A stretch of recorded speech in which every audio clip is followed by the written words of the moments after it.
ఒక విజన్తో వెళ్తున్నామని చెప్తుంటారు చంద్రబాబు గారు. కానీ ఒక విచిత్రమైనటువంటి సమస్య చూడండి. ఇది చంద్రబాబు గారు ఉండగా వికృతమాల శ్రీకాళహస్తి అసెంబ్లీ నియోజకవర్గం దగ్గర ఉన్నటువంటి ఒక గృహ నిర్మాణ సంస్థ ద్వారా ప్రారంభించింది. ఇది చంద్రబాబు గారే ప్రారంభించారు. చంద్రబాబు గారి టైంలోనే వచ్చింది. అయితే ఇప్పుడు దాని పరిస్థితి ఇది కొంతమంది అంటుంటారు కదా, ఈ టిట్కో ఇళ్ళు ఊరి చివర కట్టారంటే అప్పుడు ఇది ఊరి చివర కట్టినటువంటిదే. ఇదిగో ఇప్పుడు దాని చుట్టూతా ఉన్నటువంటిది. ఇందులో సమస్య ఏంటంటే ఇళ్ళు దాదాపుగా 1800 ఇళ్ళు కట్టించారు. గృహ నిర్మాణ సంస్థ ద్వారానే కట్టించారు. ఒక్కొక్కళ్ళ నుంచి 80,000 రూపాయలు తీసుకుని కట్టించినటువంటిది.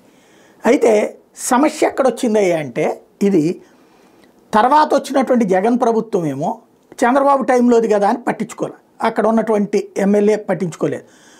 ఇప్పుడు అసలు సమస్య ఎక్కడొచ్చింది? ఇవన్నీ గందరగోళంగా ఉన్నాయి. ముళ్ళ కంపలు, కరెంటు ప్రాబ్లమ్స్, నీళ్లు లేవు.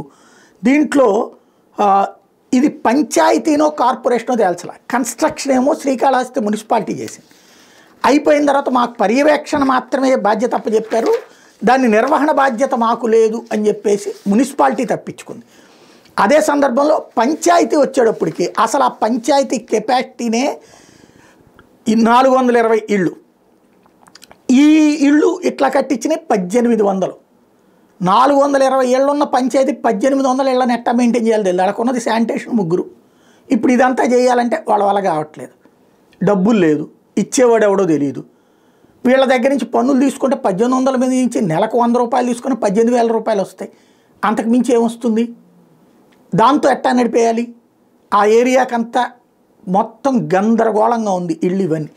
తాజాగా నారా చంద్రబాబు గారు చిత్తూరు జిల్లా వెళ్ళినటువంటి సందర్భంలో, కుటుంబం దగ్గరికి వెళ్ళినటువంటి సందర్భంలో అక్కడ ఉన్నటువంటి ప్రజలు ఈ సమస్యను పరిష్కరించమన్నారు. ఇందులో విచిత్రం ఏంటంటే బొజ్జల గోపాలకృష్ణారెడ్డి గారి అబ్బాయి బొజ్జల సుధీర్, అప్పట్లో గోపాలకృష్ణారెడ్డి గారు కూడా అటెండ్ అయినటువంటి ఫంక్షన్, లేదా సుధీర్ వీళ్ళందరూ అటెండ్ అయినటువంటిది ఆ గృహ నిర్మాణాలకు సంబంధించి. ఇప్పుడు అవే నాశనం అయిపోతున్నాయి, పట్టించుకోండి అంటే ఏదో ఒక పరిష్కరిద్దామంటారు. కానీ ఏళ్ల తరబడి అయిపోయింది. ఇప్పటికీ ఈ ప్రభుత్వం వచ్చి 7 నెలలు అయింది.